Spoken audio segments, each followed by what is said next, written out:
반도체 회복기가 돌아왔다 생각하시면 됩니다. D램 수급이랑 낸드 수급 모두 24년도를 기점으로 해서 회복되기 시작합니다. 전 세계적으로 특정 이제 해외 기업이 독점 가까이 하고 있는 건데 거기를 이제 파고들어가지고 시장을 개척하고 있는 거라 시장 점유율 자체는 계속 늘어날 가능성이 있습니다. 국산화에 성공한 거죠. 그래서 매출 비중이 가장 높고 가장 이제 매출에 지대한 영향을 끼치고 있는 PR 스트리퍼 요 이제 반도체 장비가 시장 규모가 계속 늘어나고 있다.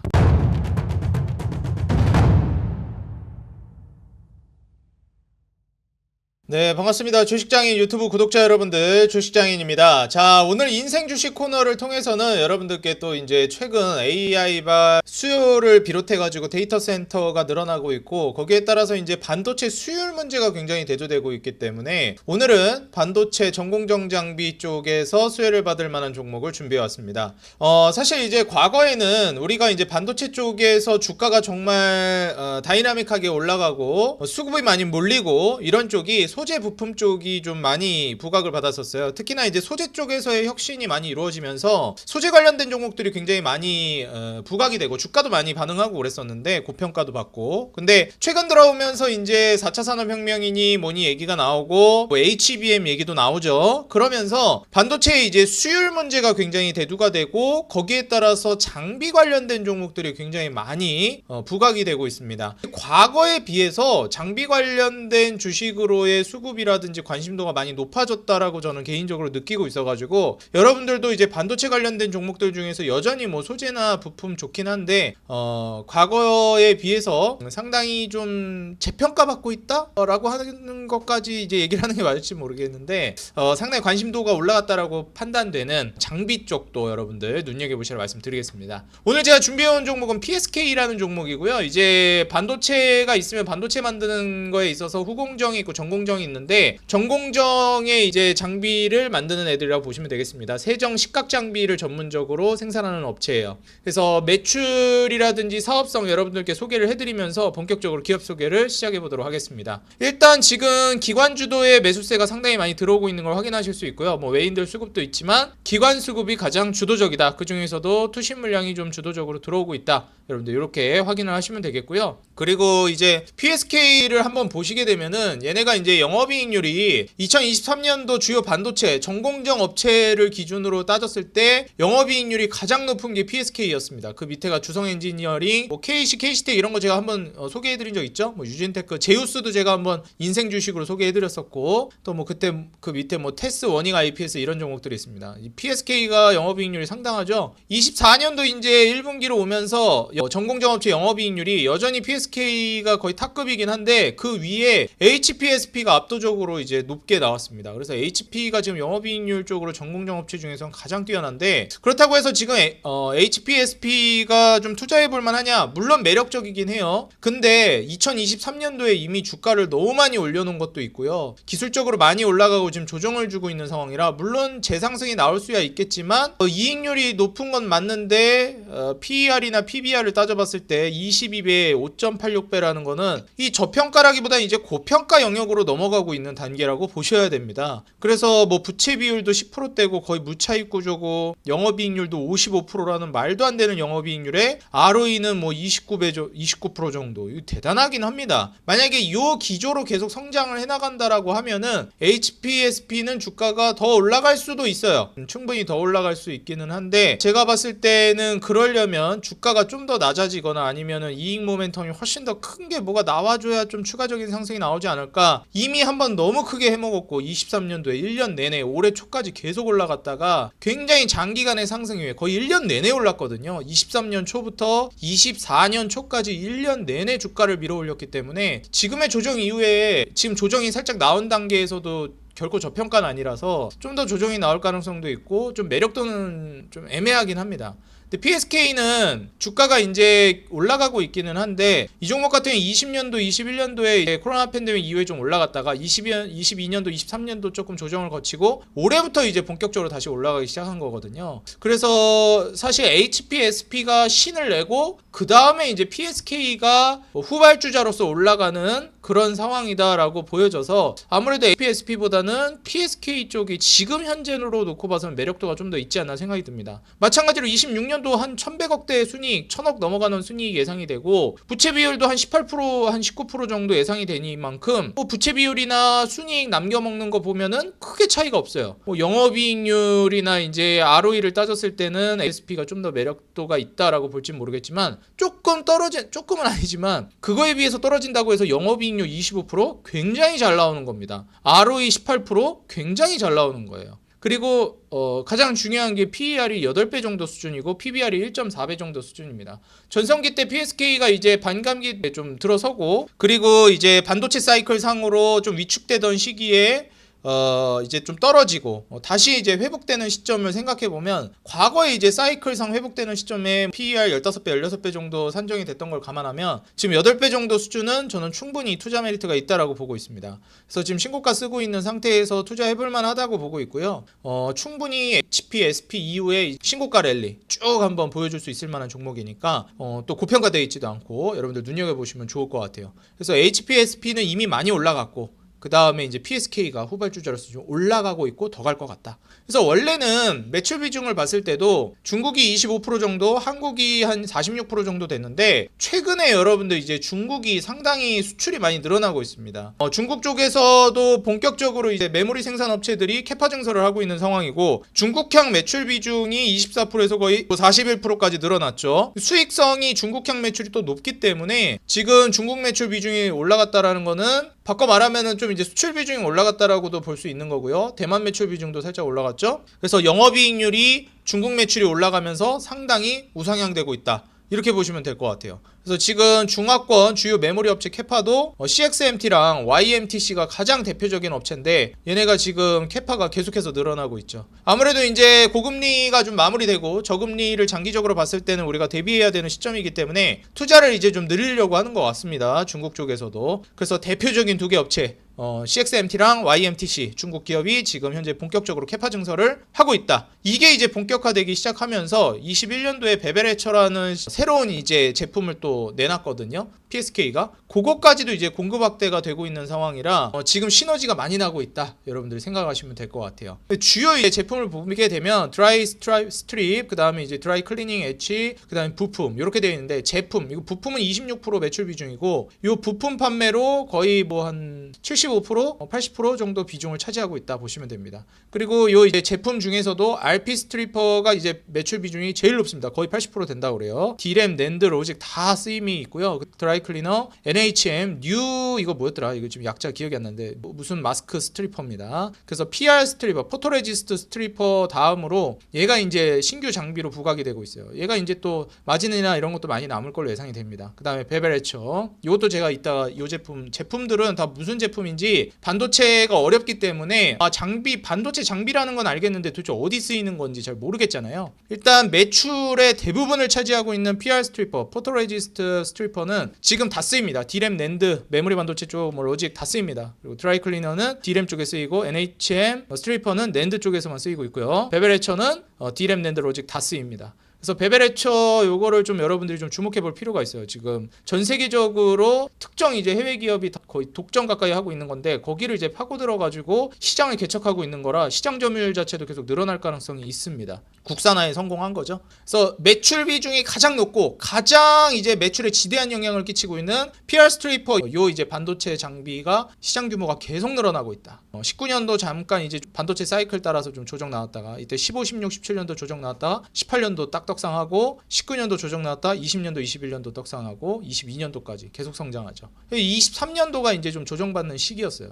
그래서 23년도 조정 거치고 24년 중순부터는 본격적으로 좀 이제 회복기에 나올 걸로 예상이 됩니다. 그럼 대부분의 매출을 차지하고 있는 이 PR 스트립 이게 도대체 뭐냐? 우리가 이제 포토 공정이라고 하는데 여기에 이제 판때기를 하나 깔아놓고 반도체 만들 때 위에 이제 포토레지스트라는 거를 이제 깔아요. 그리고 그 위에 마스크라는 걸 이제 올려놓고 빛을 쬐가지고 여기 이제 라인들 이제 본을 떠가지고 이렇게 회로를 작성합니다. 그럼 여기 이제 빛 쬐는 데에 따라서 이제 움푹 파이죠. 좀 쉽게 생각하면은 좀 조각을 한다고 생각해도 괜찮을 것 같습니다. 그래서 이렇게 조각이 되면 이 조각을 한 상태로 해서 밑에를 떠내요. 요 틀대로 떠내가지고 위에 이제 PR 포토레지스트만 싹 걷어내면 회로가 작성이 되는 겁니다. 그래서 여러분들이 이제 이런 과정을 거치는 걸 이제 보시게 되면 결국에는 이 PR 이 포토레지스트 스트립이라는 게 이걸 벗겨내는 거구나. 이 스트립이 벗는다는 거잖아요. 스트립이. 그래서 뭐 스트립쇼 이런 것도 있잖아요. 그래서 이제 포토레지스트 이런 거를 이제 처음에 깔고 그 위에 마스크를 올린 다음에 포토레지스트로 이제 회로를 미리 작성한 다음에 길을 이제 터주고 그거를 따라서 이렇게 조각을 한다 생각하시면 될 것 같아요. 그럼 마지막에 어떻게 해야 되겠어요? 위에 있는 거는 벗겨내면 되죠. 이거를 어떻게 보면 좀 뭐라고 해야 될까요? 조각하는 건 아닌데 이제 본 뜨고 하는 거 있잖아요. 미술 작품 하는 거 중에서 좀 그런 거 생각하시면 편할 것 같습니다. 그래서 이 PR 스트립이 결국에는 벗겨내야 될 거다. 나중에는 우리가 이제 제가 방금 말씀드렸던 것처럼 이렇게 막 반죽을 해가지고 뭐를 이제 만들어 놓고 그 안에다가 막 뭘 붓잖아요. 뭐 철 같은 걸 붓든지 뭐 동을 붓든지 하고 겉에 건 이제 떼내잖아요. 그런 형식이라고 보시면 돼요.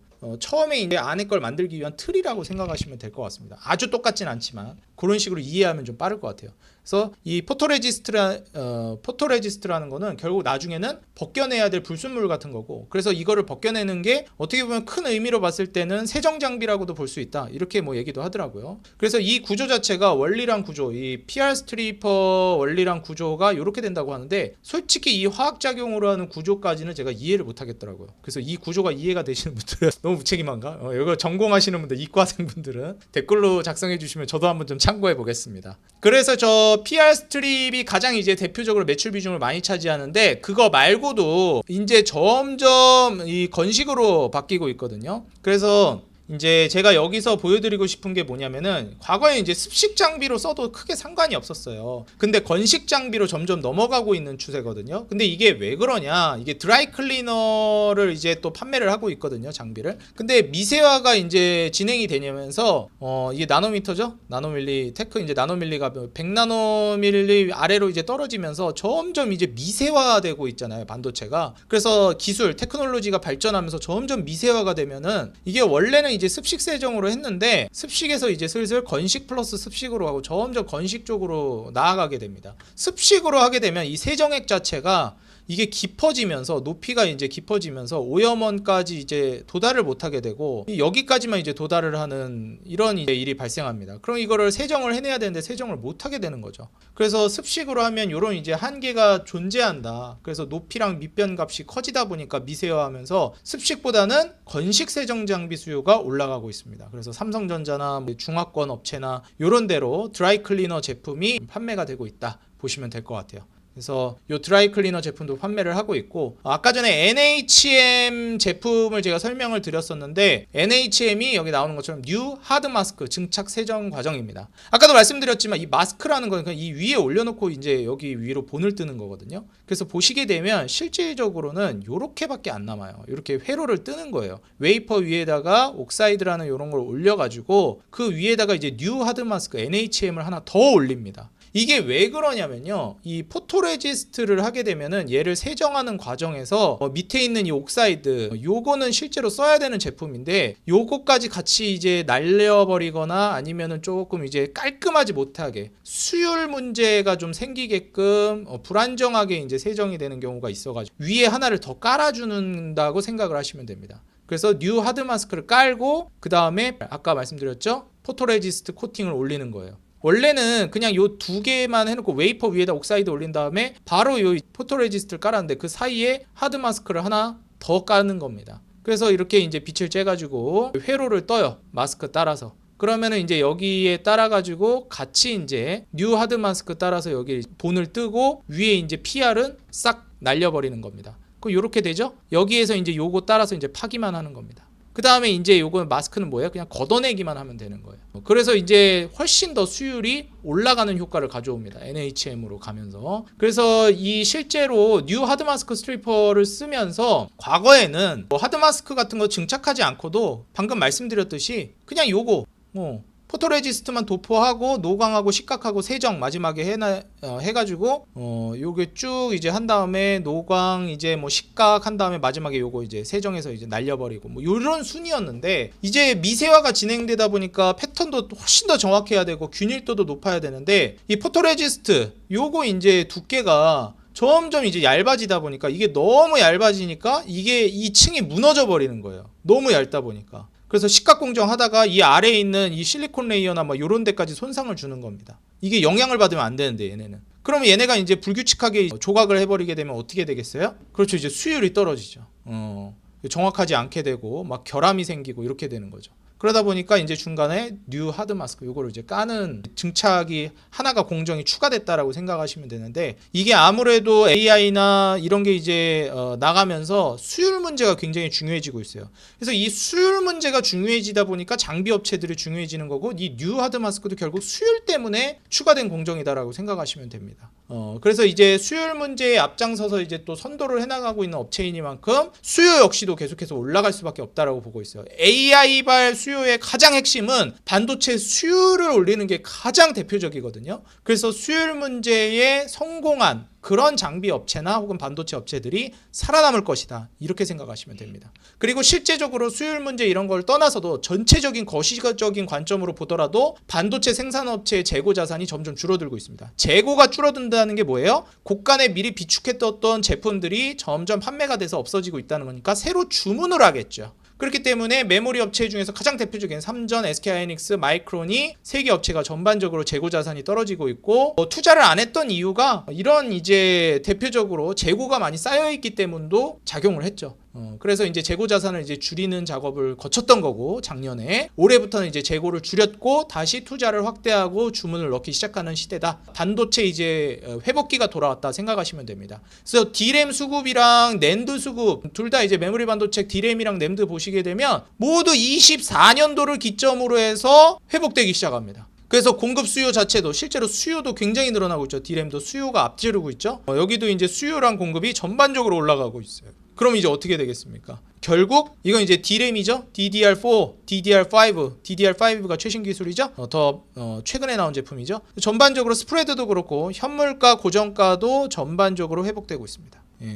24년 초를 기점으로 해서 DDR5도 계속해서 가격이 올라가고 있죠. 이렇게 되면 이제 제품 가격이 올라가는 것이고, 현재 가격이랑 뭐 판매가랑 고정가, 소비자 가격이라고 봐야 되겠죠. 그런 거랑 이제 현물가랑 같이 이제 우상향하고 있기 때문에 수요도 같이 올라가고 있구나 보시면 됩니다. 낸드 역시 마찬가지예요. D램뿐만 아니라 보시게 되면은 얘는 현물가가 먼저 22년도부터 올라갔고 계속 이제 횡보를 했습니다. 낸드 같은 경우에는. 근데 이제 반도체 사이클 따라서 24년 초까지 계속 22년 중순 초부터 해가지고 고정가는 쭉 떨어졌어요. 그러다가 24년 들어서면서 고정가가 올라가기 시작했죠. 현물가는 이때 한번 올라가고 나서 계속 횡보하고 있어요. 그리고 스프레드는 이제 좀 줄어들고 있는 상황이죠.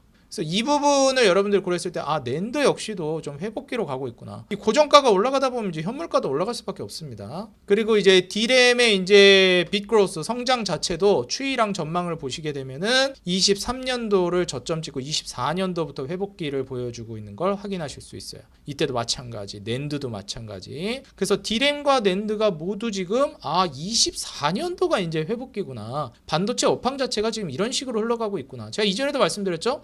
한국 증시 일반적으로 3년 주기 사이클로 돌고 거의 그게 반도체 사이클과 비슷합니다. 반도체도 일반적으로 3년 주기 사이클로 돌아요. 짧으면 2년 단위로 돌기도 하는데 일반적으로 2, 3년, 평균 3년이라고 생각하시면 됩니다. 전 세계 D램 캐파 생각을 하시게 되면은 캐파 자체가 이때 당시에 이제 엄청나게 늘었고, 또 어때요? 한 3년 있다가 2017년도에서 18년도 갈 때 이때 엄청 늘고, 또한 2, 3년 있다가 20년도, 21년도 있을 때 증가하고, 또한 2, 3년 있다가 24년도 들어서면서 증가를 하죠. 이게 어느 정도 주기가 있다라는 게 여러분들이 보이실 거예요. 반도체라는 게 이렇게 일반적인 주기에 따라서 우상향 패턴을 그려줍니다. 그래서 실제로 영업이익률도 지금 말도 안 되게 올라갔어요. 이게 23년도에 실제로 캐파 자체도 늘리지 않고 오히려 축소하고 이러다 보니까 풍선 효과가 나오는 겁니다.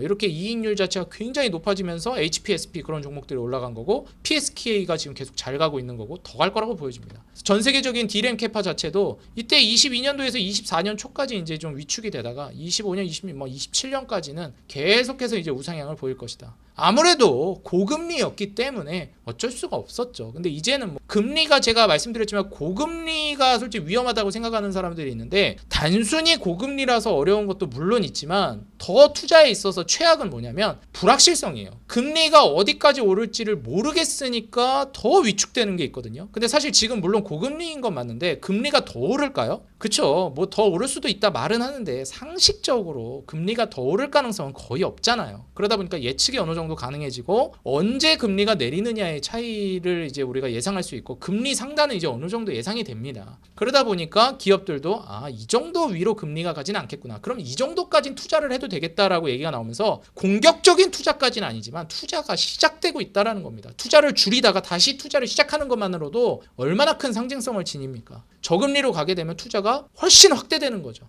그래서 지금 낸드 같은 경우에도 보시게 되면은 전반적으로 어떻게 됩니까? 웨이퍼 아웃풋이 증산이 되고 있죠. 증산이 다시 되고 있습니다. D램 역시도. 그래서 이 부분을 여러분들이 고려하시면은 24년도를 기점으로 회복되니까 반도체는 지금부터 투자를 해야 되겠다. 이미 여러분들 벌써 여름이에요. 반도체 24년도 올해도 지금 벌써 중간 정도 지나갔습니다. 반도체 더 늦기 전에 찍는 게 좋다. 아까 전에 말씀드렸던 베베레처. 이것도 지금 매출이랑 비중이 올라가고 있습니다. 매출이 올라가는 것도 있는데 매출 비중이 올라가고 있는 게 좋은 게 뭐냐면은 얘가 지금 일단은 신기술이기도 하고 해외에서 독점하고 있던 건데 우리나라가 국산화에 성공하고 마진이 많이 남는 사업이기도 합니다. 과거에 수율에 그렇게 신경 쓰지 않을 때는 이런 베베레처 같은 것도 그렇게 필요하지가 않았는데 이 베베레처라는 게 뭐냐면요. 보시게 되면은 여기에 이제 방막이라는 게 존재하는데 이 파티클 같은 게 있으면은 반도체 웨이퍼에 이렇게 파티클이 생기면서 수율이 안 좋아져요. 말 그대로 수율이 안 좋다라는 게 뭐예요? 똑같은 이제 우리가 수율이라는 단어를 좀 친숙하게 쓰이는 게 뭐가 있습니까? 회 뜰 때 수율이라는 말을 많이 써요. 우리가 광어 회를 뜰 때 싹 뼈에서 살을 한 치도 오차를 없이 깔끔하게 이제 뼈만 남기고 살을 발라내면 와 수율 좋다. 예를 들어서 뭐 횟감이 있는데 생선이 1kg짜리가 있는데 회를 떴더니 뭐 그럴 일은 없겠지만 한 700g이 나와요. 괜찮은데? 근데 갑자기 900g이 나와. 그럴 일은 없겠지만 물론 그럴 일은 없죠. 불가능이죠. 근데 예를 들어서 1kg짜리가 있는데 900g이 횟감이 나와요. 수율이 엄청 좋은 거죠. 그거는 1kg짜리 생선이 900g이 먹을 거면은 얼마나 수율이 좋은 겁니까? 근데 실제로 생선 살을 깔끔하게 발려야 되는데 그 기술이잖아요. 그게 이제 미세화 공정으로 가는 거예요. 수율 문제가 나오면서. 그러다 보니까 이 베베레처가 요 사이드에 있는 요 파티클을 이렇게 잘라버리는 겁니다. 그러면서 이렇게 깔끔하게 파티클을 없애주는 거예요. 그러니까 결국 수율 문제가 나오면서 미세화 공정이 진행되면서 이 베베레처 시장도 개척되고 있는 거다라고 보시면 됩니다. 방금 보여드린 것처럼 이게 이제 바벨 영역인데 칩이 여기가 이제 반도체 칩이 형성되는 부분인데 여기 이제 바벨 영역에 파티클 생기고 이러면은 수율이 떨어진단 말이에요. 효율성이 떨어지는 거죠, 말 그대로. 그래서 초기 수율은 전반적으로 이제 웨이퍼 영역별 이제 초기 수율인데 웨이퍼에 있어서 전반적으로 이제 수율이 미세화 공정으로 가면서 점점 떨어집니다. 그렇기 때문에 결국에는 이 산업 자체가 커지고 있다. 바벨레처가 그렇게 보시면 돼요. 그럼 이제 그래프로 나타내는 거죠. 이게 보시면은 28나노미리에서 5mm 나노, 5나노미리로 이제 가게 되면서 점점 미세화가 되면서 어떻게 돼요? 수율이 떨어져요. 미세화 공정으로 갈수록 수율이 떨어집니다. 그러다 보니까 생산 비용이 올라가요. 7나노미리로 가면서 생산 비용이 점점 올라갑니다. 어떻게 되겠습니까? 수율을 신경 써야 된다. 수율을 끌어올리는 게 엄청난 숙제로 지금 반도체 업체들에게 나오고 있습니다. 거기에 맞춰서 지금 장비 업체들이 부각이 되고 있는 거고 수율을 잡아주는 장비들이 부각이 되는 거예요. 깔끔하게 제대로 진짜 이제 회를 잘 뜨는 그런 이제 미세한 지금 사시미 칼이 필요한 겁니다. 요즘 시대의 반도체 시장에서는. 예전에는 그냥 생선 큰 놈의 생선 잡으면 되지. 생선 한 마리 잡을 거 10마리 잡으면 되지 뭐. 반도체 하나 꼽을 거 그냥 10개 꼽아버리면 되잖아. 약간 이러다가 이제 어떻게 됐습니까? 그죠. 수율이 중요해지다 보니까 미세한 칼이 중요해지는 거예요. 그 미세한 칼 역할을 해주는 게 생선 사시미 칼 아주 날카로운 칼 역할을 해주는 게 PSK다 생각을 하시면 되겠습니다. 자, 정리하겠습니다, 여러분들. 과거에는 생선 한 마리 잡을 거 그냥 10마리 잡으면 됐다. 규모의 경제로 몰아붙인다. 이런 게 반도체 시장의 핵심, 메모리 반도체 핵심이었다면 요새는 한 마리를 잡아도 거기서 살을 끝까지 한 점도 놓치지 않고 1g이라도 더 파내는 기술이 중요해지고 있다. 그게 요즘 반도체 시장의 핵심이다. 그래서 잘 드는 사시미 칼과 숙련된 고도의 회 뜨는 장인이 필요한데 주식장인처럼 PSK가 그 잘 드는 칼날을 판매하는 애라고 보시면 되겠습니다. 그래서 PSK 이제 신고가 쓰는 기점에서 저평가되어 있기도 하고요. 제가 봤을 때 PER 15배 정도 수준까지는 충분히 간다고 보고 있어서 지금도 시총 나쁘지 않다고 봅니다. 그래서 시총이 한 1조 2천억 내지 3천억까지는 충분히 갈 거라고 기대가 되기 때문에 이미 여기서 신고가를 돌파한 시점에서 보이시죠? 여기가 지지 라인이 됩니다. 27,500원이. 여길 지지하면서 우상향을 그릴 것으로 예상이 되는 만큼 기관과 외인의 이제 수급을 중심으로 한 오늘의 인생 주식 PSK 여러분들 최근 AI와 반도체 시장의 사이클 회복기와 맞물리면서 본격적인 반도체 트렌드에 맞춘 장비 수요가 올라가고 있는 주식 PSK 소개해드렸는데요. 오늘 주식 통해서 대박 나셨으면 좋겠고요. 좋아요와 응원 댓글 도움이 됐겠죠, 여러분들? 꼭 한 번씩 눌러주시고요. 그리고 구독과 알람 버튼 눌러주시면 더 돈 되는 정보, 도움되는 종목으로 여러분들이 돈을 벌어야 제가 돈을 번다는 모토로 앞으로도 준비해 오도록 하겠습니다. 지금까지 주식장인이었습니다. 감사합니다. 행복한 하루 되세요.